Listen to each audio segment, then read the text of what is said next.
Episode 11 खोई यादों का पीछा। कसोल की बर्फीली हवाएं अब धीमी पड़ चुकी थीं, लेकिन आरव और काव्या के दिलों में एक अजीब सी खामोशी थी। निगाहबान का चक्र टूट चुका था और उसकी शक्ति गड्ढे की गहराइयों में कहीं खो गई थी।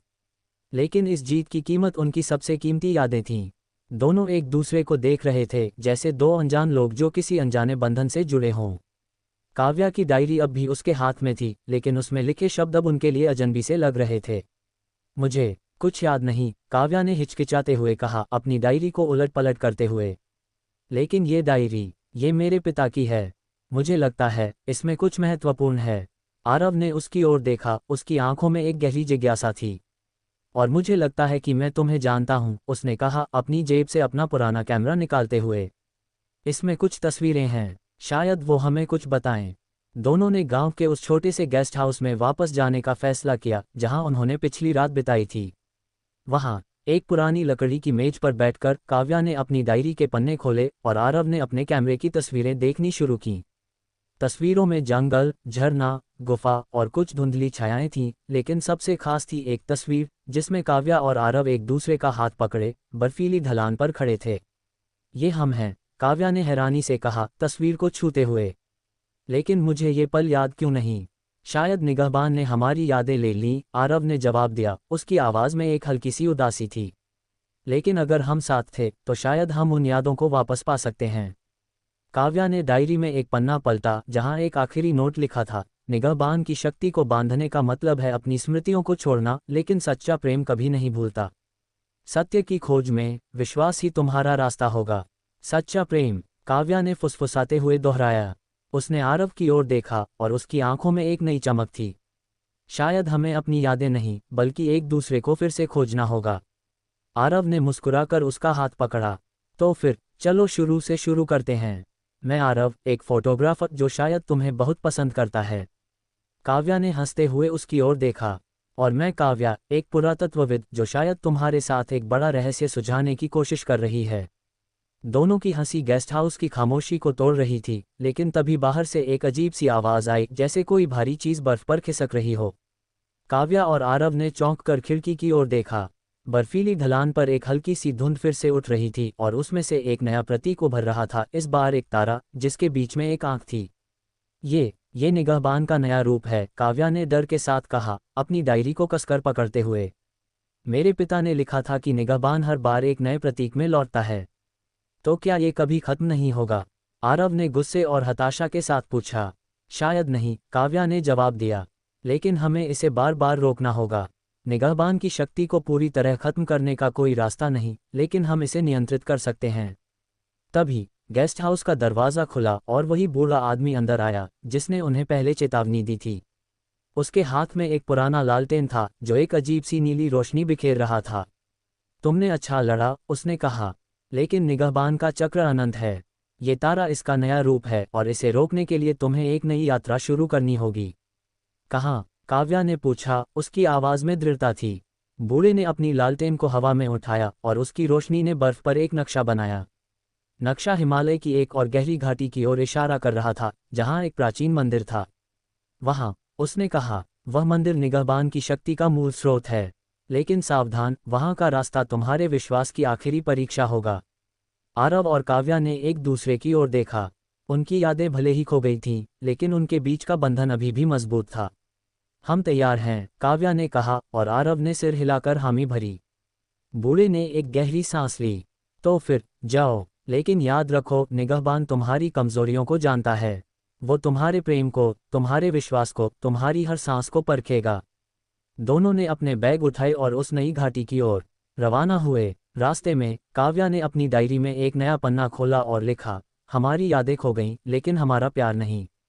निगहबान चाहे जितने रूप बदल ले, हम उसे हर बार रोकेंगे, साथ में। बर्फीली हवाएं अब एक नई कहानी सुना रही थीं, और दूर उस प्राचीन मंदिर की छाया में एक नया रहस्य उनका इंतजार कर रहा था।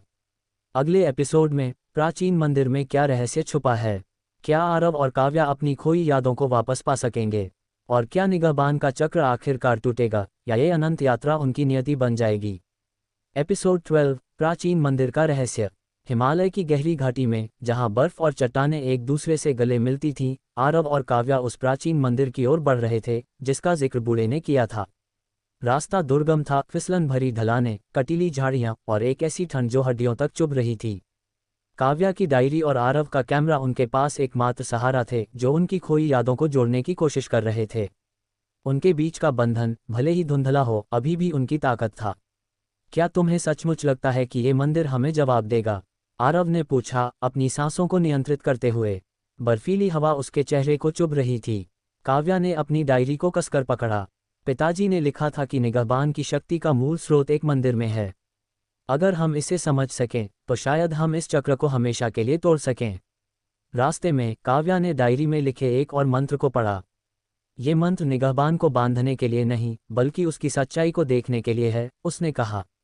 लेकिन इसमें एक चेतावनी है, सत्य को देखने वाला अपनी छाया से डरेगा। अपनी छाया? आरव ने भौहें चढ़ाते हुए पूछा।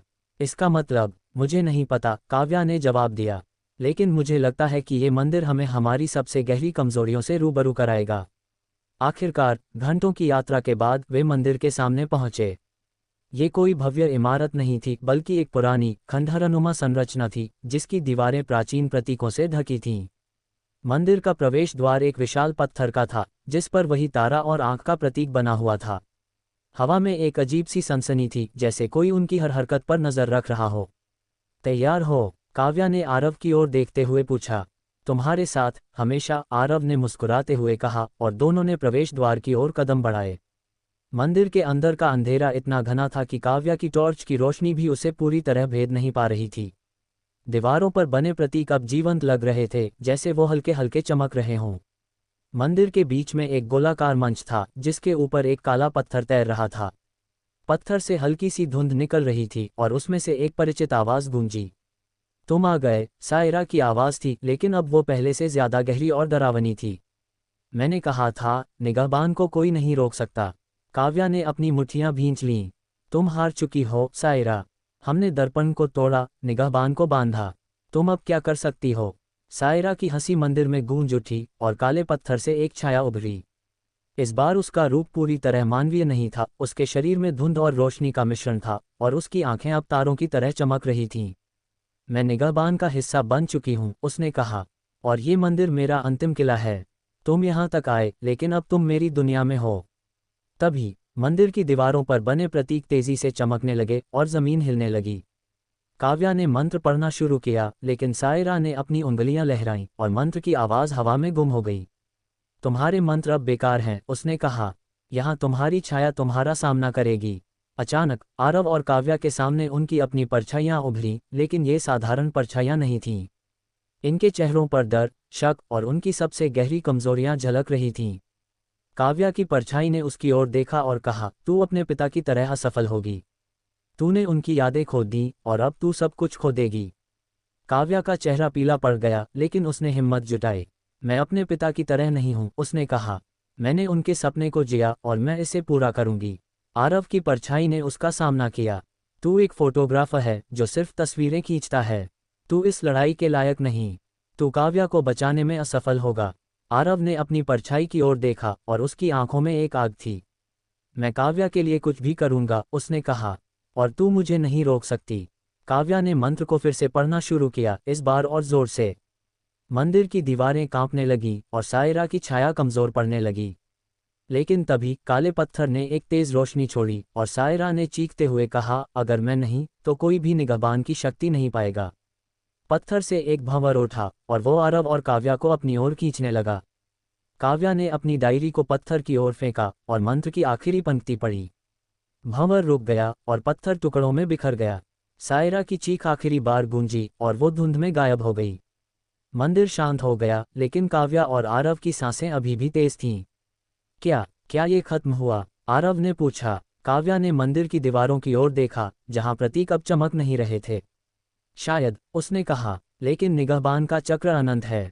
हमें हमेशा तैयार रहना होगा। तभी मंदिर के एक कोने से एक हल्की सी रोशनी चमकी। वहां एक छोटा सा लॉकेट पड़ा था जिसके अंदर काव्या और आरव की तस्वीर थी, वही तस्वीर जो आरव ने जंगल में खींची थी। काव्या ने उसे उठाया और उसकी आंखें नम हो गईं। हमारी यादें, उसने फुसफुसाते हुए कहा, शायद ये हमें वापस मिल रही हैं। आरव ने उसे गले लगाया। हमने एक दूसरे को खोया नहीं, काव्या, और ये हमारी सबसे बड़ी जीत है। मंदिर की छाया में दोनों एक दूसरे को थामे हुए बाहर निकले। बर्फीली हवाएं अब एक नई कहानी सुना रही थीं, एक ऐसी कहानी जहां प्यार और विश्वास ने अनंत चक्र को चुनौती दी थी। लेकिन दूर हिमालय की चोटियों में एक नई चमक हल्के हल्के उभर रही थी। अगले एपिसोड में क्या निगाहबान का चक्र सचमुच टूट गया? क्या आरव और काव्या की यादें पूरी तरह लौट आएंगी? और क्या हिमालय की चोटियों में एक नया रहस्य उनका इंतजार कर रहा है? एपिसोड 13, नई चमक, नया रोमांच।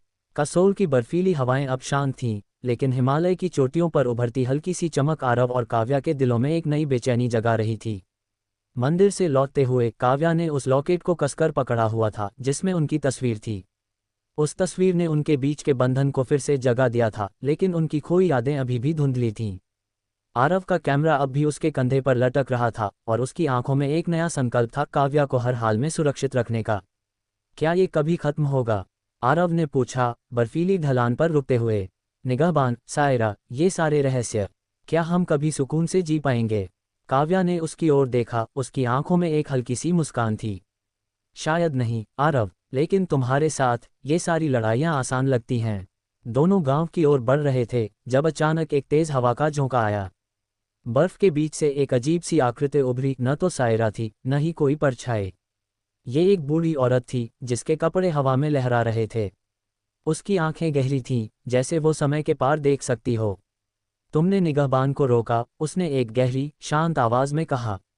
लेकिन उसका चक्र अभी भी घूम रहा है। आप कौन हैं? काव्या ने सावधानी से पूछा, अपने लट्ठे को तैयार करते हुए। मैं हिमवंती हूँ, बूढ़ी औरत ने जवाब दिया। मैं इस घाटी की रक्षक हूँ और निगाहबान की शक्ति को सदियों से देख रही हूँ। तुमने सायरा को हराया, लेकिन निगाहबान का असली रूप अभी भी छुपा है। असली रूप? आरव ने हैरानी से पूछा। हमने कालचक्र को नष्ट किया, दर्पण को तोड़ा और मंदिर में उस पत्थर को बिखेर दिया। अब और क्या बाकी है? हिमवंती ने एक रहस्यमयी मुस्कान दी। निगाहबान कोई वस्तु नहीं, कोई शक्ति नहीं, ये एक विचार है। ये हर उस इंसान के दिल में जन्म लेता है जो लालच या डर से प्रेरित होता है। तुमने सायरा को रोका, लेकिन कोई और उसका स्थान लेगा। काव्या ने अपनी डायरी खोली। तो क्या हमें हर बार एक नए दुश्मन से लड़ना होगा? उसने पूछा, उसकी आवाज़ में हताशा थी। नहीं, हिमवंती ने कहा। निगाहबान को पूरी तरह रोकने का एक ही रास्ता है, उसके मूल स्रोत को ढूंढो। वो स्रोत हिमालय की सबसे ऊंची चोटी पर है, जहां अमर तारा जलता है। अमर तारा? काव्या ने डायरी में लिखे एक पुराने नोट की ओर देखते हुए पूछा। मेरे पिता ने इसका जिक्र किया था, लेकिन उन्होंने लिखा कि वहां तक पहुंचना असंभव है। असंभव? नहीं, हिमवंती ने कहा, लेकिन वहां का रास्ता तुम्हारे प्रेम और विश्वास की अंतिम परीक्षा होगा। हिमवंती ने अपनी हथेली फैलाई और हवा में एक चमकता हुआ नक्शा उभरा। नक्शा एक ऐसी चोटी की ओर इशारा कर रहा था जो बादलों से भी ऊपर थी। वहां, उसने कहा, अमर तारा तुम्हें निगाहबान का अंतिम रहस्य दिखाएगा। लेकिन सावधान, वहां तुम्हें अपनी सबसे बड़ी कमजोरी का सामना करना होगा। हिमवंती की बातें खत्म होते ही वो धुंध में गायब हो गई। काव्या और आरव ने एक दूसरे की ओर देखा। क्या हम इसके लिए तैयार हैं? आरव ने पूछा। हमें होना होगा, काव्या ने जवाब दिया, लॉकेट को अपने सीने से लगाते हुए। हमारी यादें भले ही धुंधली हों, लेकिन हमारा प्यार साफ है। दोनों ने उस चोटी की ओर रवाना होने का फैसला किया। रास्ता अब तक का सबसे खतरनाक था, खड़ी चढ़ाइयाँ, बर्फीले तूफान और एक ऐसी सनसनी जैसे कोई उनकी हर सांस पर नजर रख रहा हो। रास्ते में काव्या ने अपनी डायरी में लिखा, निगाहबान हमारा इम्तिहान ले रहा है, लेकिन हमारा प्यार उससे बड़ा है। आखिरकार कई घंटों की यात्रा के बाद वे उस चोटी पर पहुंचे। वहां एक छोटा सा गोलाकार मंच था जिसके बीच में एक चमकता हुआ तारा जल रहा था। तारा इतना तेज था कि उसकी रोशनी बर्फ को पिघला रही थी। लेकिन जैसे ही वे करीब पहुंचे, तारे से एक नई छाया उभरी। इस बार वो सायरा नहीं थी, बल्कि एक ऐसी आकृति थी जो आरव और काव्या दोनों का मिश्रित रूप लग रही थी। तुम? काव्या ने कांपती आवाज में कहा। तुम क्या हो? मैं तुम्हारी सबसे बड़ी कमजोरी हूँ, छाया ने जवाब दिया। मैं तुम्हारा डर हूँ, तुम्हारा शक, तुम्हारा वो हिस्सा जो एक दूसरे को खोने से डरता है। छाया ने अपनी उंगलियां लहराईं और अचानक आरव और काव्या को अलग अलग दृश्य दिखने लगे। काव्या को अपने पिता की मृत्यु दिखी और वो डर कि वो भी उसी तरह असफल हो जाएगी। आरव को वो पल दिखा जब वो काव्या को बचाने में असमर्थ था। दोनों की आंखें नम हो गईं और उनके बीच का बंधन कमजोर पड़ने लगा। नहीं, काव्या ने चीखते हुए कहा, ये सच नहीं है। उसने लॉकेट को खोला और तस्वीर को छुआ। हमारा प्यार हमारी कमजोरी नहीं, हमारी ताकत है। आरव ने उसका हाथ पकड़ा। काव्या, तुम मेरे लिए सब कुछ हो। ये छाया हमें नहीं तोड़ सकती। दोनों ने एक दूसरे को कसकर थामा और काव्या ने अपनी डायरी से आखिरी मंत्र पढ़ा। तारे की रोशनी अब और तेज हो गई और छाया दर्द से चीखने लगी। तुम जीत नहीं सकते, उसने कहा, लेकिन उसकी आवाज़ धीरे धीरे कमज़ोर पड़ रही थी। अमर तारा एक जोरदार धमाके के साथ फटा और उसकी रोशनी ने पूरी चोटी को ढक लिया। जब रोशनी कम हुई तो छाया गायब थी और तारा अब एक छोटा सा चमकता हुआ पत्थर बन गया था। काव्या ने उसे सावधानी से उठाया। ये निगाहबान की आखिरी शक्ति है, उसने कहा। अब ये हमारी जिम्मेदारी है। आरव ने उसकी ओर देखा। और हम इसे साथ में संभालेंगे। दोनों ने चोटी से नीचे उतरना शुरू किया, लेकिन उनके दिलों में एक नई शुरुआत की चमक थी। निगाहबान का चक्र शायद टूट चुका था, लेकिन हिमालय की गहराइयों में एक नया रहस्य अभी भी सांस ले रहा था। अगले एपिसोड में क्या निगाहबान का चक्र सचमुच खत्म हो गया? क्या आरव और काव्या अपनी पूरी यादें वापस पा सकेंगे?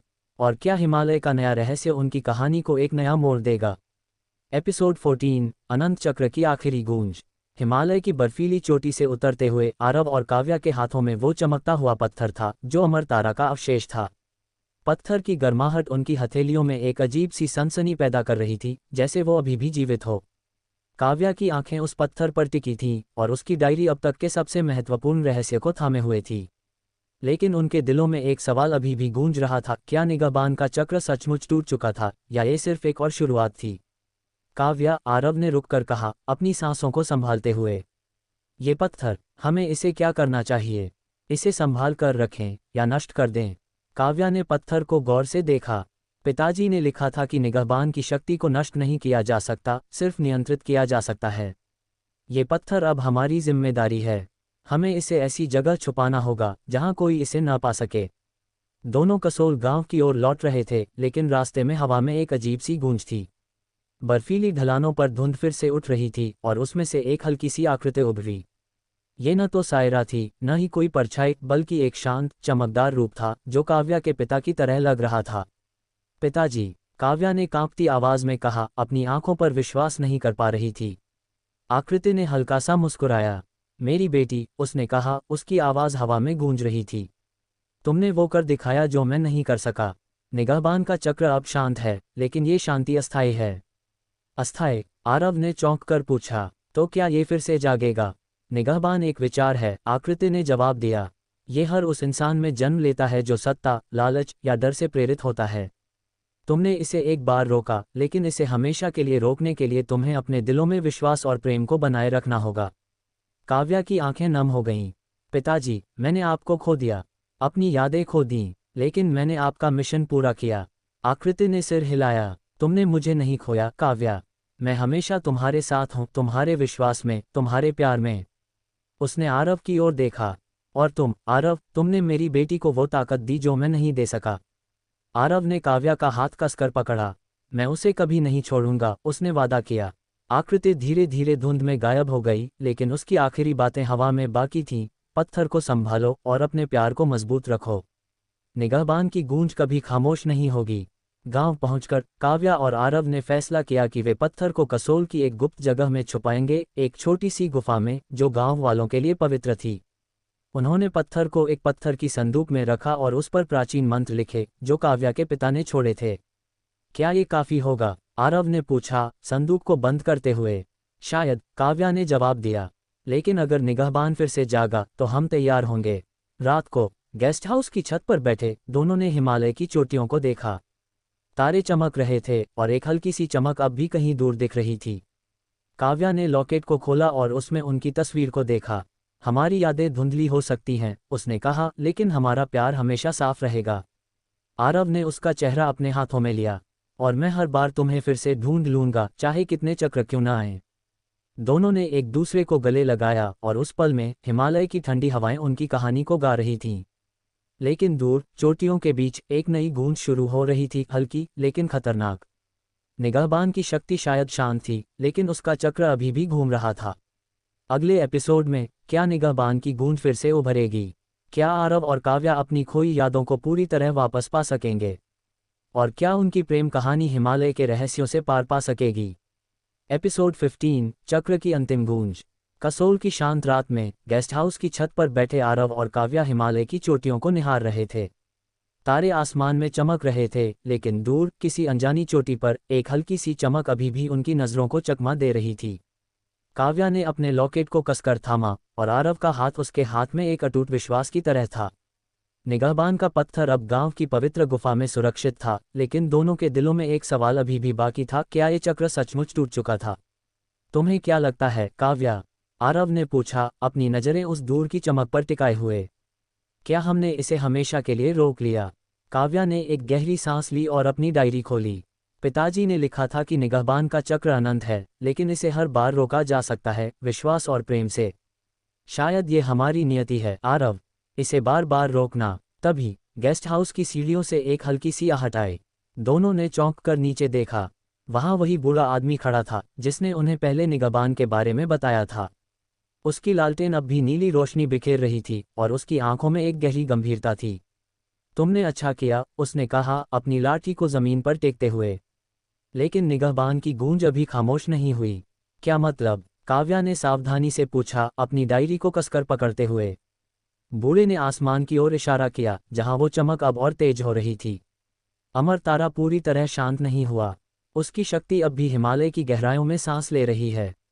और अब एक नया खिलाड़ी इस खेल में शामिल हो चुका है। नया खिलाड़ी? आरव ने भौहें चढ़ाते हुए पूछा। सायरा तो खत्म हो चुकी है, अब और कौन? बूढ़े ने एक रहस्यमयी मुस्कान दी। निगाहबान की शक्ति हर उस इंसान को बुलाती है जो सत्ता का भूखा है। वो कोई नया चेहरा होगा, लेकिन उसका मकसद वही होगा, निगाहबान को अपने कब्जे में करना। काव्या ने पत्थर की गुफा की ओर देखा, जहां उन्होंने अमर तारा का अवशेष छुपाया था। तो क्या हमें वो पत्थर वापस लेना होगा? उसने पूछा। नहीं, बूढ़े ने जवाब दिया। पत्थर अब तुम्हारी जिम्मेदारी है, लेकिन उसे छूने की जरूरत नहीं। तुम्हें उस चमक तक पहुंचना होगा, वहां जहां निगाहबान की अंतिम गूंज बाकी है। बूढ़े ने अपनी लालटेन हवा में उठाई, और उसकी रोशनी ने एक नया नक्शा बनाया। ये नक्शा एक ऐसी चोटी की ओर इशारा कर रहा था जो हिमालय की सबसे ऊंची और सबसे दुर्गम चोटी थी, कंचनजंगा। वहां, उसने कहा, वहां निगाहबान की आखिरी गूंज तुम्हारा इंतजार कर रही है। लेकिन सावधान, वहां का रास्ता तुम्हारे प्रेम और विश्वास की सबसे बड़ी परीक्षा होगा। बूढ़ा धुंध में गायब हो गया, और आरव और काव्या ने एक दूसरे की ओर देखा। कंचनजंगा, आरव ने कहा, उसकी आवाज में हल्का सा डर था। वो तो दुनिया की तीसरी सबसे ऊंची चोटी है। क्या हम सचमुच इसके लिए तैयार हैं? काव्या ने लॉकेट को छुआ और मुस्कुराए। हमने गुफा, मंदिर और सायरा को हराया। हम ये भी कर सकते हैं, आरव। अगली सुबह दोनों ने अपने बैग तैयार किए और कंचनजंगा की ओर रवाना हुए। रास्ता अब तक का सबसे खतरनाक था, बर्फीले तूफान, चट्टानों का गिरना, और एक ऐसी सनसनी जैसे कोई उनकी हर हरकत पर नजर रख रहा हो। रास्ते में काव्या ने अपनी डायरी में लिखा, निगाहबान का चक्र अनंत हो सकता है, लेकिन हमारा प्यार उससे भी बड़ा है। कई दिनों की यात्रा के बाद वे कंचनजंगा की चोटी के पास एक छोटे से गड्ढे में पहुंचे। वहां बर्फ के बीच एक चमकता हुआ गोला तैर रहा था, जैसे अमर तारा का एक और रूप। लेकिन इस बार गोले के पास एक आकृति खड़ी थी, एक जवान लड़का जिसके चेहरे पर एक ठंडी मुस्कान थी। तुम कौन हो? काव्या ने सावधानी से पूछा। मेरा नाम वीर है, उसने जवाब दिया, उसकी आवाज में एक अजीब सी ठंडक थी। मैं निगाहबान का नया चुना हुआ हूँ। सायरा असफल रही, लेकिन मैं नहीं। तुम भी उसी लालच में फंसे हो, आरव ने गुस्से से कहा, अपना चाकू निकालते हुए। निगाहबान तुम्हें भी निगल लेगा, वीर ने हंसते हुए कहा। निगाहबान मुझे नहीं निगलेगा, मैं उसे नियंत्रित करूंगा। और तुम दोनों मेरे रास्ते में नहीं आएंगे। उसने अपनी हथेली उठाई, और गोले से एक तेज रोशनी निकली। रोशनी ने आरव और काव्या को पीछे धकेल दिया, और उनके सामने दृश्य फिर से बदलने लगे, जंगल, गुफा, मंदिर, और फिर एक अनजान दुनिया। ये उसकी शक्ति है, काव्या ने हाँफते हुए कहा। वो वास्तविकता को बदल रहा है। हमें उसे रोकना होगा। काव्या ने अपनी डायरी से आखिरी मंत्र पढ़ना शुरू किया, और आरव ने अपने कैमरे से उस चमकते गोले की तस्वीर खींची। फ्लैश की रोशनी ने वीर को एक पल के लिए अस्थिर कर दिया, और काव्या ने मंत्र पूरा किया। गोला सिकुड़ने लगा, और वीर ने दर्द से चीखना शुरू किया। नहीं, उसने चीखते हुए कहा, ये मेरा था। लेकिन मंत्र की शक्ति ने गोले को पूरी तरह निगल लिया, और वीर धुंध में गायब हो गया। चोटी शांत हो गई, और बर्फ फिर से खामोश थी। काव्या और आरव एक दूसरे को थामे हुए हाँफ रहे थे। क्या ये आखिरी बार था? आरव ने पूछा। काव्या ने आसमान की ओर देखा, जहां अब कोई चमक नहीं थी। शायद, लेकिन निगाहबान का चक्र अनंत है। हमें हमेशा तैयार रहना होगा। उसने लॉकेट खोला और तस्वीर को देखकर मुस्कुराए। लेकिन जब तक हम साथ हैं, हम किसी भी चक्र को तोड़ सकते हैं। आरव ने उसे गले लगाया। साथ में, हमेशा। हिमालय की चोटियां अब शांत थीं, लेकिन उनकी गहराइयों में एक नई गूंज हल्के हल्के जाग रही थी। शायद निगाहबान का चक्र फिर से शुरू होगा, लेकिन आरव और काव्या की कहानी, उनका प्यार, उनका विश्वास हमेशा उससे एक कदम आगे रहेगा। अगले एपिसोड में क्या निगाहबान की गूंज फिर से उभरेगी?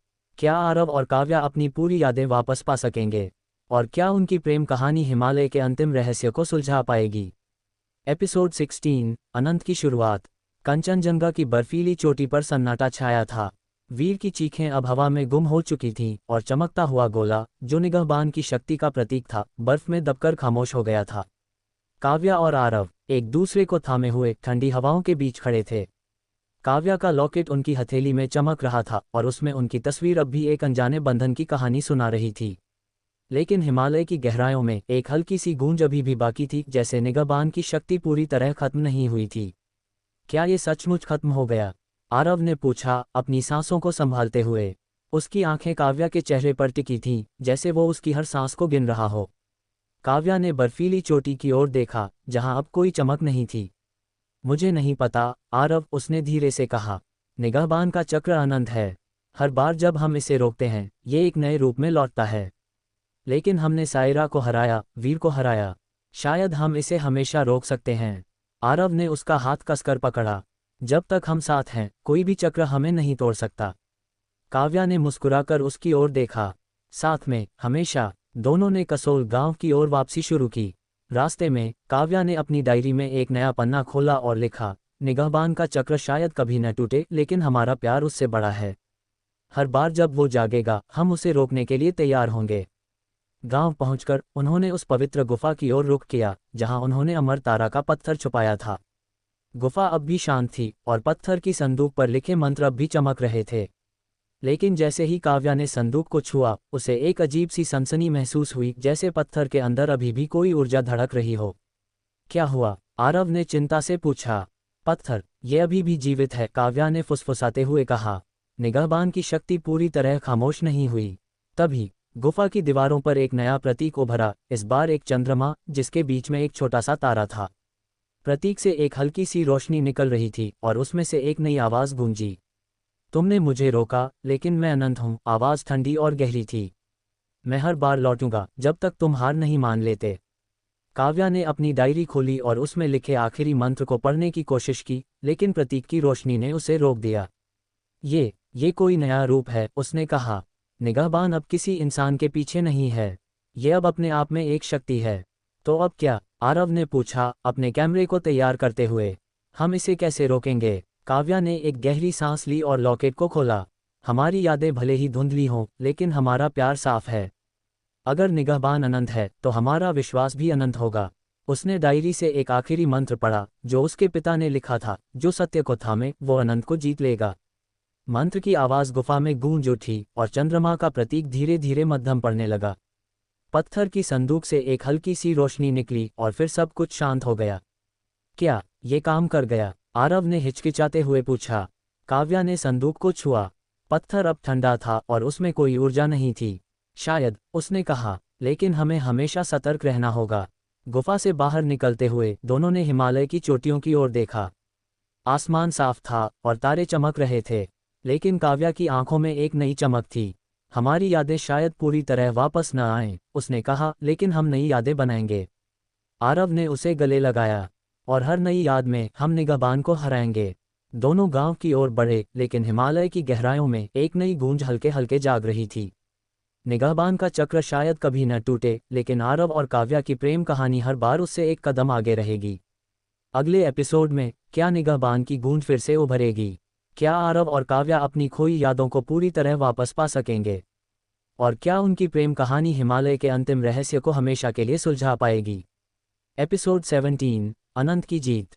कसोल की शांत सुबह में सूरज की पहली किरणें बर्फीली चोटियों पर पड़ रही थीं और गांव की हवा में एक नई ताजगी थी। आरव और काव्या उस पवित्र गुफा के बाहर खड़े थे, जहां उन्होंने निगाहबान के पत्थर को संदूक में बंद किया था। काव्या की डायरी अब उनके सफ़र की हर गूंज को समेटे हुए थी और आरव का कैमरा उन पलों को कैद कर रहा था जो उनकी खोई यादों को फिर से जोड़ रहे थे। लेकिन हिमालय की गहराइयों में अभी भी एक हल्की सी गूंज बाकी थी जो उनके दिलों को बेचैन कर रही थी। क्या ये सचमुच आखिरी बार था? आरव ने पूछा, अपनी नज़रें उस संदूक पर टिकाए हुए। या निगाहबान फिर से किसी नए रूप में लौटेगा? काव्या ने लॉकेट को छुआ जिसमें उनकी तस्वीर अब भी चमक रही थी। पिताजी ने कहा था कि निगाहबान एक विचार है, उसने जवाब दिया। जब तक इंसान के दिल में लालच और डर है, ये लौटता रहेगा। लेकिन हमारा प्यार, हमारा विश्वास, ये उससे बड़ा है। तभी गांव की गलियों से एक परिचित आकृति उभरी। ये वही बूढ़ा आदमी था जिसकी लालटेन ने उन्हें रास्ता दिखाया था। उसकी आंखों में अब एक नई चमक थी, जैसे वो उनकी जीत से संतुष्ट हो। तुमने निगाहबान की गूंज को शांत किया, उसने कहा, लेकिन इस चक्र का अंत तुम्हारे हाथों में है। कैसे? काव्या ने उत्सुकता से पूछा। हमने पत्थर को बांध दिया, मंत्र पढ़े, सायरा और वीर को हराया। अब और क्या बाकी है? बूढ़े ने अपनी लालटेन को हवा में उठाया और उसकी नीली रोशनी ने एक आखिरी नक्शा बनाया। ये नक्शा हिमालय की एक ऐसी जगह की ओर इशारा कर रहा था जहां कोई रास्ता नहीं था, सिर्फ एक गहरी खाई जिसके नीचे एक चमकती हुई झील थी। वहां, उसने कहा, वह झील निगाहबान का अंतिम ठिकाना है। अगर तुम उसकी गहराइयों में उतर सको तो तुम इस चक्र को हमेशा के लिए तोड़ सकते हो। लेकिन वो खाए, वो तो असंभव है, आरव ने चिंता से कहा। और अगर हम वहां गए तो क्या गारंटी है कि हम वापस आएंगे? कोई गारंटी नहीं, बूढ़े ने शांत स्वर में कहा। लेकिन तुम्हारा प्यार और विश्वास तुम्हें रास्ता दिखाएगा। निगाहबान की शक्ति तुम्हारी सबसे बड़ी कमजोरी को परखेगी, लेकिन वो तुम्हारी सबसे बड़ी ताकत भी है। बूढ़ा धुंध में गायब हो गया और काव्या ने आरव की ओर देखा। हमने इतना कुछ झेला है आरव, उसने कहा। अगर ये आखिरी कदम है तो हमें इसे उठाना होगा। आरव ने उसका चेहरा अपने हाथों में लिया। तुम्हारे साथ मैं किसी भी खाई में कूदने को तैयार हूं। दोनों ने उस रहस्यमयी खाई की ओर रवाना होने का फैसला किया। रास्ता अब तक का सबसे खतरनाक था, बर्फीली हवाएं, टूटी चट्टानें और एक ऐसी सनसनी जैसे समय ही ठहर गया हो। कई घंटों की यात्रा के बाद वे उस खाई के किनारे पहुंचे। नीचे एक चमकती हुई झील थी जिसका पानी इतना साफ था कि उसमें तारे झिलमिला रहे थे। लेकिन झील की सतह पर वही चंद्रमा और तारा का प्रतीक उभर रहा था। ये निगाहबान का अंतिम ठिकाना है, काव्या ने फुसफुसाते हुए कहा। उसने अपनी डायरी खोली और आखिरी मंत्र पढ़ना शुरू किया। लेकिन जैसे ही उसने पहली पंक्ति पढ़ी, झील से एक तेज रोशनी फूटी और एक नई आकृति उभरी। ये कोई इंसान नहीं था, बल्कि एक चमकता हुआ रूप था जो निगाहबान की सारी शक्ति को अपने में समेटे हुए था। तुमने मुझे बार बार रोका, आकृति ने गहरी आवाज में कहा। लेकिन मैं अनंत हूं, तुम मुझे नहीं जीत सकते। हम तुम्हें जीतने नहीं आए, काव्या ने दृढ़ता से कहा। हम आए हैं तुम्हें खत्म करने। उसने मंत्र को और जोर से पढ़ा और आरव ने अपने कैमरे से झील की तस्वीर खींची। फ्लैश की रोशनी ने आकृति को एक पल के लिए अस्थिर कर दिया और काव्या ने मंत्र पूरा किया। झील का पानी उबलने लगा और चंद्रमा का प्रतीक धीरे धीरे गायब होने लगा। नहीं, आकृति ने चीखते हुए कहा, तुम मेरी शक्ति नहीं छीन सकते। लेकिन काव्या और आरव ने एक दूसरे का हाथ कसकर पकड़ा। हमारा प्यार तुमसे बड़ा है, आरव ने कहा, और हम इसे तुम्हें नहीं देंगे। मंत्र की आखिरी पंक्ति के साथ झील से एक जोरदार धमाका हुआ और आकृति रोशनी के एक गोले में बदलकर गायब हो गई। झील अब शांत थी और उसका पानी फिर से साफ हो गया। लेकिन काव्या और आरव को एक अजीब सी गर्माहट महसूस हुई। उनकी आंखों के सामने उनकी खोई यादें धीरे धीरे लौटने लगीं, जंगल में उनकी पहली मुलाकात, गुफा का रोमांच, मंदिर की लड़ाई और उनका प्यार। आरव, काव्या ने आंसुओं के साथ कहा, मुझे सब याद आ रहा है। आरव ने उसे गले लगाया। और मुझे भी, हमने इसे कर दिखाया। खाई के किनारे खड़े दोनों ने हिमालय की चोटियों की ओर देखा। आसमान साफ था और कोई चमक अब नहीं थी। निगाहबान की गूंज आखिरकार खामोश हो चुकी थी। लेकिन काव्या ने अपनी डायरी में एक आखिरी नोट लिखा, निगाहबान का चक्र शायद अनंत हो, लेकिन हमारा प्यार उससे भी बड़ा है। कसोल लौटकर दोनों ने एक नई जिंदगी शुरू करने का फैसला किया। आरव ने अपने कैमरे से काव्या की एक तस्वीर खींची और काव्या ने उस तस्वीर को अपने लॉकेट में रख लिया। हिमालय की चोटियां अब उनकी कहानी को गा रही थीं, एक ऐसी कहानी जो रोमांच, प्यार और विश्वास से भरी थी। अंतिम एपिसोड में क्या निगाहबान की गूंज हमेशा के लिए खामोश हो गई? क्या आरव और काव्या अपनी नई जिंदगी में सुकून पा सकेंगे? और क्या हिमालय की गहराइयों में कोई नया रहस्य उनकी प्रतीक्षा कर रहा है? एपिसोड 18, अनंत की शांति। कसोल की शांत घाटी में सूरज की किरणें बर्फ पर नाच रही थीं और हिमालय की चोटियां अब एक नई कहानी सुना रही थीं। आरव और काव्या गांव के एक छोटे से चाय घर में बैठे थे, जहां लकड़ी की मेज पर उनकी कॉफी के मग धीरे धीरे ठंडे हो रहे थे। काव्या का लॉकेट उसकी गर्दन में चमक रहा था और उसमें उनकी तस्वीर अब उनकी पूरी कहानी को समेटे हुए थी। आरव का कैमरा मेज पर रखा था और उसकी तस्वीरें उनके रोमांच को जीवंत कर रही थीं। निगाहबान की गूंज खामोश हो चुकी थी, लेकिन उनके दिलों में एक सवाल अभी भी बाकी था, क्या ये शांति हमेशा रहेगी? तुम्हें क्या लगता है, काव्या? आरव ने पूछा, अपनी कॉफी का घूंट लेते हुए। क्या निगाहबान सचमुच खत्म हो गया, या ये फिर से किसी नए रूप में लौटेगा? काव्या ने अपनी डायरी को खोला, जो अब उनके सफ़र की हर याद को सहेजे हुए थी। पिताजी ने लिखा था कि निगाहबान एक विचार है, उसने कहा। जब तक इंसान के दिल में लालच, डर या सत्ता की भूख है, ये किसी न किसी रूप में लौटेगा। लेकिन हमने इसे एक बार रोका और हम फिर से रोक सकते हैं। आरव ने उसका हाथ पकड़ा। और इस बार हमारी यादें हमारे साथ हैं। काव्या ने मुस्कुराकर उसकी ओर देखा। हाँ, और हमारा प्यार। तभी चाय घर का दरवाज़ा खुला और एक परिचित आकृति अंदर आई। ये वही बूढ़ा आदमी था जिसकी लालटेन ने उन्हें रास्ता दिखाया था। उसकी आंखों में अब एक गहरी शांति थी और उसकी लालटेन अब नहीं जल रही थी। तुमने निगाहबान की गूंज को खामोश कर दिया, उसने कहा, एक कुर्सी पर बैठते हुए। लेकिन हिमालय की गहराइयों में हमेशा कोई न कोई रहस्य जागता है। तो क्या हमें फिर से किसी खतरे का सामना करना होगा?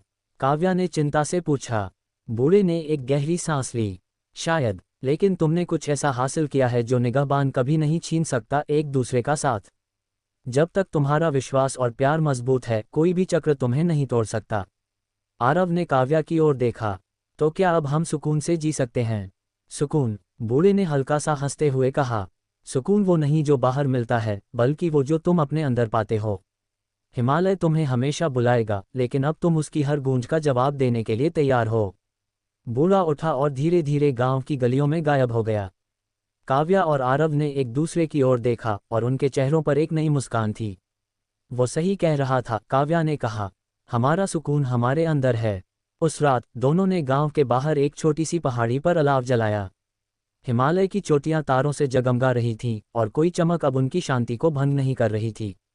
काव्या ने अपनी डायरी में एक आखिरी नोट लिखा, निगाहबान का चक्र शायद अनंत हो, लेकिन हमारा प्यार उससे भी बड़ा है। हमने हर गूंज को रोका और हम हर नई गूंज का सामना करेंगे साथ में। आरव ने अपने कैमरे से उनकी एक आखिरी तस्वीर खींची। काव्या का चेहरा अलाव की रोशनी में चमक रहा था और उसकी आंखें एक नई शुरुआत की कहानी सुना रही थीं। ये तस्वीर, उसने कहा, हमारी सबसे कीमती याद होगी। काव्या ने लॉकेट खोला और उसमें नई तस्वीर रखी। और ये हमारी नई शुरुआत। हिमालय की हवाएं अब उनकी प्रेम कहानी को गा रही थीं, एक ऐसी कहानी जो रोमांच, बलिदान और अटूट विश्वास से बनी थी। निगाहबान की गूंज शायद फिर से जागे, लेकिन आरव और काव्या का प्यार हर बार उससे एक कदम आगे रहेगा। समापन? क्या ये सचमुच निगाहबान की आखिरी गूंज थी? शायद नहीं, लेकिन आरव और काव्या की कहानी, उनका प्यार, उनका विश्वास हिमालय की हर चोटी पर गूंजती रहेगी। क्या आप उनकी अगली यात्रा का हिस्सा बनना चाहेंगे? एपिसोड 19, नई गूंज, नई यात्रा। कसोल की शांत घाटी में सूरज की किरणें अब भी बर्फ पर नाच रही थीं, लेकिन आरव और काव्या के दिलों में एक नई बेचैनी जाग रही थी। निगाहबान की गूंज भले ही खामोश हो गई थी, लेकिन हिमालय की चोटियों में एक नई चमक ने उनके ध्यान को खींच लिया था। गांव के चाय घर में बिताई वो रात, जहां उन्होंने अपनी जीत का जश्न मनाया था, अब एक दूर की याद लग रही थी। काव्या की डायरी में लिखे आखिरी शब्द, हम हर नई गूंज का सामना करेंगे, उनके नए रोमांच की शुरुआत बन चुके थे। आरव ने अपने कैमरे को कंधे पर लटकाया और काव्या की ओर देखा। तुमने उस चमक को देखा है ना? उसने पूछा, अपनी नज़रें दूर की एक चोटी पर टिकाए हुए। वो फिर से शुरू हो रहा है, काव्या। काव्या ने अपने लॉकेट को छुआ, जिसमें उनकी तस्वीर अब भी उनके प्यार की कहानी सुना रही थी। हाँ, उसने गहरी सांस लेते हुए कहा। पिताजी ने कहा था कि निगाहबान का चक्र कभी पूरी तरह नहीं रुकता। लेकिन इस बार हम तैयार हैं। दोनों ने गांव की उस पवित्र गुफा की ओर रुख किया, जहां उन्होंने अमर तारा का पत्थर छुपाया था। संदूक अभी भी वही था और उस पर लिखे मंत्र अब भी चमक रहे थे। लेकिन जैसे ही काव्या ने संदूक को छुआ, उसे एक हल्की सी कंपन महसूस हुई। पत्थर, ये फिर से जाग रहा है, उसने फुसफुसाते हुए कहा। क्या मतलब? आरव ने चिंता से पूछा, अपना चाकू निकालते हुए। हमने इसे बांध दिया था। काव्या ने डायरी खोली और एक पुराने पन्ने पर लिखे एक नोट को पढ़ा। पिताजी ने लिखा था कि निगाहबान की शक्ति एक जगह नहीं रुकती। ये हिमालय की हर चोटी, हर झील, हर गुफा में फैल सकती है। शायद वो चमक उसका नया ठिकाना है। तभी गुफा के बाहर से एक परिचित आवाज गूंजी। ये वही बूढ़ा आदमी था जिसकी लालटेन अब एक नई सुनहरी रोशनी बिखेर रही थी। तुम सही हो, काव्या, उसने कहा, अपनी लाठी को जमीन पर टेकते हुए। निगाहबान की शक्ति अब एक नई जगह पर जाग रही है, एक ऐसी जगह जहां समय और वास्तविकता एक दूसरे में गूंज जाते हैं। कहाँ? काव्या ने उत्सुकता और डर के मिश्रण से पूछा। बूढ़े ने अपनी लालटेन हवा में उठाई और उसकी रोशनी ने एक नया नक्शा बनाया। ये नक्शा हिमालय की एक ऐसी घाटी की ओर इशारा कर रहा था जिसका नाम काव्या की डायरी में भी था, कालसर्प घाटी। वहाँ, बूढ़े ने कहा, वह घाटी निगाहबान की शक्ति का अंतिम केंद्र है। लेकिन सावधान, वहाँ का रास्ता तुम्हारे प्यार और विश्वास की सबसे बड़ी परीक्षा होगा। और अगर हम असफल हुए? आरव ने पूछा, काव्या का हाथ कसकर पकड़ते हुए।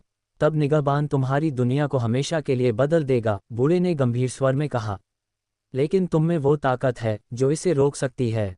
बूढ़ा धुंध में गायब हो गया और काव्या ने अपनी डायरी में लिखा, कालसर्प घाटी, निगाहबान का आखिरी ठिकाना। हमारी यात्रा अभी खत्म नहीं हुई। दोनों ने अपने बैग उठाए और कालसर्प घाटी की ओर रवाना हुए। रास्ता अब तक का सबसे रहस्यमयी था, घने कोहरे, टेढ़े मेढ़े रास्ते और एक ऐसी सनसनी जैसे समय ही रुक गया हो। रास्ते में काव्या ने एक नया मंत्र पढ़ा जो उसके पिता ने लिखा था, जो समय को थामे वो अनंत को जीते। मंत्र की गूंज ने हवा को और ठंडा कर दिया और आरव ने अपने कैमरे से उस कोहरे की तस्वीरें खींची जैसे वो हर पल को कैद करना चाहता हो। आखिरकार वे कालसर्प घाटी में पहुंचे। वहां एक विशाल काली चट्टान थी जिसके बीच में एक सर्पिल प्रतीक चमक रहा था। इस बार उसमें एक सांप की आकृति थी जिसकी आंखें तारों की तरह जल रही थीं। चट्टान के नीचे एक गहरी गुफा थी जिससे एक ठंडी, डरावनी हवा निकल रही थी। ये निगाहबान का अंतिम रूप है, काव्या ने फुसफुसाते हुए कहा। हमें इसके अंदर जाना होगा। काव्या, आरव ने उसका कंधा पकड़ते हुए कहा। अगर ये हमारी आखिरी लड़ाई है तो मैं चाहता हूं कि तुम जान लो तुम मेरे लिए सब कुछ हो। काव्या ने उसकी आंखों में देखा और उसकी आंखें नम हो गईं। और तुम मेरे लिए, आरव। चलो इसे एक साथ खत्म करें। दोनों गुफा में उतरे। अंदर का अंधेरा इतना घना था कि काव्या की टॉर्च भी उसे भेद नहीं पा रही थी। लेकिन जैसे ही वे आगे बढ़े, सर्पिल प्रतीक तेजी से चमकने लगा और एक नई आकृति उभरी। ये कोई इंसान नहीं था बल्कि एक विशाल सांप था जिसकी आंखें तारों की तरह चमक रही थीं। तुम मेरे अंतिम शिकार हो, सांप ने गहरी आवाज में कहा। निगाहबान की शक्ति अब मेरे पास है। तुम इसे नहीं छीन सकते। काव्या ने मंत्र पढ़ना शुरू किया और आरव ने अपने कैमरे से सांप की तस्वीर खींची। फ्लैश की रोशनी ने सांप को एक पल के लिए अस्थिर कर दिया और काव्या ने मंत्र को और जोर से पढ़ा। सर्पिल प्रतीक अब कांप रहा था और सांप ने दर्द से सिसकारना शुरू किया। तुम मुझे नहीं रोक सकते, सांप ने चीखते हुए कहा। मैं अनंत हूं, लेकिन हमारा प्यार तुमसे बड़ा है, काव्या ने चीखकर जवाब दिया। उसने लॉकेट खोला और तस्वीर को सर्पिल प्रतीक के सामने रखा। ये हमारी ताकत है। मंत्र की आखिरी पंक्ति के साथ सर्पिल प्रतीक टूट गया और सांप एक तेज रोशनी में बदलकर गायब हो गया। गुफा शांत हो गई और हवा अब ठंडी नहीं थी। काव्या और आरव एक दूसरे को थामे हुए हाँफ रहे थे। क्या ये आखिरी बार था? आरव ने पूछा। काव्या ने गुफा की दीवारों की ओर देखा जहां अब कोई प्रतीक नहीं था। शायद, उसने कहा, लेकिन अगर निगाहबान फिर से जागा तो हम तैयार होंगे। बाहर निकलकर दोनों ने हिमालय की चोटियों की ओर देखा। आसमान साफ था और कोई चमक अब नहीं थी। काव्या ने अपनी डायरी में लिखा, निगाहबान का चक्र शायद अनंत हो, लेकिन हमारा प्यार उससे भी बड़ा है। हमने हर गूंज को रोका और हम हर नई गूंज का सामना करेंगे साथ में। आरव ने उसे गले लगाया। और हर बार मैं तुम्हें फिर से ढूंढ लूंगा। हिमालय की हवाएं अब उनकी प्रेम कहानी को गा रही थीं, एक ऐसी कहानी जो रोमांच, बलिदान और अटूट विश्वास से बनी थी। निगाहबान की गूंज शायद फिर से जागे, लेकिन आरव और काव्या का प्यार हमेशा उससे एक कदम आगे रहेगा। समापन। निगाहबान की गूंज शायद कभी न रुके, लेकिन आरव और काव्या की कहानी, उनका प्यार, उनका विश्वास हिमालय की हर चोटी पर गूंजती रहेगी। क्या आप उनकी अगली यात्रा का हिस्सा बनना चाहेंगे? एपिसोड 20, अनंत की नई शुरुआत। कालसर्प घाटी की गुफा अब शांत थी और सर्पिल प्रतीक की आखिरी चमक बुझ चुकी थी। आरव और काव्या एक दूसरे का हाथ थामे हिमालय की ठंडी हवाओं में खड़े थे। उनकी सांसें अभी भी तेज थीं, लेकिन उनके चेहरों पर एक नई शांति थी। काव्या की डायरी, जो उनके रोमांच की गवाह थी, अब उनके बैग में सुरक्षित थी और लॉकेट में उनकी तस्वीर उनके प्यार की अटूट कहानी सुना रही थी। निगाहबान की गूंज भले ही खामोश हो गई थी, लेकिन हिमालय की चोटियां अभी भी रहस्यों से भरी थीं। क्या ये सचमुच खत्म हो गया, काव्या? आरव ने पूछा, अपनी नज़रें दूर की बर्फीली चोटियों पर टिकाए हुए। या ये सिर्फ एक और पड़ाव है? काव्या ने लॉकेट को छुआ और एक गहरी थ्रेटन सांस ली। निगाहबान का चक्र अनंत है, आरव, उसने कहा। पिताजी ने लिखा था कि ये हर बार एक नए रूप में लौटता है। लेकिन हमने इसे बार बार रोका और हम फिर से रोकेंगे। आरव ने मुस्कुराकर उसकी ओर देखा। तब तक, जब तक हम साथ हैं। दोनों कसोल गांव की ओर लौट रहे थे जब रास्ते में एक अजीब सी हलचल हुई। बर्फीली ढलान पर एक हल्की सी धुंध उठी और उसमें से एक नई आकृति उभरी। ये न तो सायरा थी, न वीर, और न ही कोई सांप। ये एक युवा लड़की थी जिसके चेहरे पर एक शांत लेकिन रहस्यमयी मुस्कान थी। उसके कपड़े हिमालय की हवाओं में लहरा रहे थे और उसकी आंखें तारों की तरह चमक रही थीं। तुम कौन हो? काव्या ने सावधानी से पूछा, अपनी डायरी को कसकर पकड़ते हुए। मैं अनन्या हूँ, लड़की ने जवाब दिया, उसकी आवाज़ हवा में गूंज रही थी। निगाहबान की आखिरी गूंज। तुमने सायरा को हराया, वीर को हराया और सर्प की शक्ति को बांधा। लेकिन मैं अलग हूँ। अलग कैसे? आरव ने गुस्से से पूछा, अपना चाकू निकालते हुए। तुम भी निगाहबान की शक्ति को अपने लिए चाहती हो? अनन्या ने हल्का सा हंसते हुए कहा, नहीं, मैं निगाहबान की शक्ति नहीं चाहती। मैं इसे खत्म करना चाहती हूँ, हमेशा के लिए। लेकिन इसके लिए तुम्हारी मदद चाहिए। काव्या और आरव ने एक दूसरे की ओर देखा, उनके चेहरों पर हैरानी और शक का मिश्रण था। हमें क्यों भरोसा करना चाहिए? काव्या ने पूछा। हर बार निगाहबान ने हमें धोखा दिया है। अनन्या ने अपनी हथेली फैलाई और उसमें एक छोटा सा चमकता हुआ बीज था। ये निगाहबान का आखिरी अवशेष है, उसने कहा। इसे हिमालय की सबसे गहरी झील में बोना होगा। अगर तुम ऐसा कर सको तो निगाहबान का चक्र हमेशा के लिए टूट जाएगा। और अगर ये एक और जाल है? आरव ने सवाल किया। तब तुम्हारा प्यार और विश्वास तुम्हें बचाएगा, अनन्या ने जवाब दिया। मैं तुम्हारी आखिरी परीक्षा हूँ। काव्या ने अपनी डायरी खोली और उसमें लिखे एक पुराने नोट को पढ़ा। निगाहबान का अंत तब होगा जब सत्य और प्रेम एक हो जाएं। उसने अनन्या की ओर देखा और कहा, ठीक है, हम ये करेंगे, लेकिन अगर तुमने हमें धोखा दिया तो हम तुम्हें भी रोकेंगे। अनन्या ने मुस्कुराकर सिर हिलाया और धुंध में गायब हो गई। उसका बीज काव्या की हथेली में बाकी था और उसकी गर्माहट उनके दिलों में एक नई उम्मीद जगा रही थी। दोनों ने हिमालय की सबसे गहरी झील चंद्रताल की ओर रवाना होने का फैसला किया। रास्ता लंबा और खतरनाक था, लेकिन उनका प्यार और विश्वास हर कदम पर उनकी ताकत बना रहा। रास्ते में काव्या ने अपनी डायरी में लिखा, निगाहबान का चक्र शायद अनंत हो, लेकिन हमारा प्यार उससे भी बड़ा है। ये हमारी आखिरी यात्रा होगी। चंद्रताल झील के किनारे पहुंचकर दोनों ने उस चमकते हुए बीज को पानी में बोया। जैसे ही बीज ने झील की सतह को छुआ, एक तेज रोशनी फूटी और झील का पानी तारों की तरह चमकने लगा। हवा में एक गहरी गूंज उठी और फिर सब कुछ शांत हो गया। बीज गायब था और झील अब पहले से भी ज्यादा साफ थी। क्या ये हो गया? आरव ने हिचकिचाते हुए पूछा। काव्या ने झील की ओर देखा और उसकी आंखों में आंसू थे। हाँ आरव, मुझे लगता है हमने इसे कर दिखाया। तभी झील की सतह पर एक हल्की सी आकृति उभरी, अनन्या। लेकिन इस बार उसका चेहरा शांत और संतुष्ट था। तुमने निगाहबान का चक्र तोड़ दिया, उसने कहा। इसकी शक्ति अब हिमालय की गहराइयों में हमेशा के लिए सो जाएगी। और तुम? काव्या ने पूछा। तुम कौन थी? मैं निगाहबान की आखिरी रक्षक थी, अनन्या ने जवाब दिया। मेरी जिम्मेदारी थी इसे सही हाथों में सौंपना। तुमने मेरी परीक्षा पास कर ली। अनन्या धीरे धीरे पानी में गायब हो गई और झील अब पूरी तरह शांत थी। काव्या और आरव ने एक दूसरे को गले लगाया और उनकी आंखों में एक नई शुरुआत की चमक थी। कसोल लौटकर दोनों ने एक नई जिंदगी शुरू करने का फैसला किया। काव्या ने अपनी डायरी में आखिरी पन्ना लिखा, निगाहबान का चक्र टूट गया, लेकिन हमारा प्यार अनंत है। हमने हर गूंज को रोका और अब हम अपनी कहानी को जिएंगे। आरव ने अपने कैमरे से उनकी एक आखिरी तस्वीर खींची, चंद्रताल झील के किनारे, जहां उनका प्यार हर रहस्य से बड़ा साबित हुआ था। ये हमारी नई शुरुआत है, उसने कहा। काव्या ने लॉकेट में तस्वीर रखी और मुस्कुराए। और ये हमारी अनंत कहानी। हिमालय की चोटियां अब उनकी प्रेम कहानी को गा रही थीं, एक ऐसी कहानी जो रोमांच, बलिदान और अटूट विश्वास से बनी थी। निगाहबान की गूंज अब खामोश थी और आरव और काव्या का प्यार हमेशा के लिए हिमालय की हर चोटी पर गूंजता रहेगा। समापन। निगाहबान का चक्र टूट चुका है, लेकिन हिमालय की गहराइयों में हमेशा कोई न कोई रहस्य सांस लेता है। आरव और काव्या की प्रेम कहानी अनंत है और उनकी हर नई यात्रा एक नई गूंज को जन्म देगी। क्या आप उनकी इस कहानी को और आगे देखना चाहेंगे?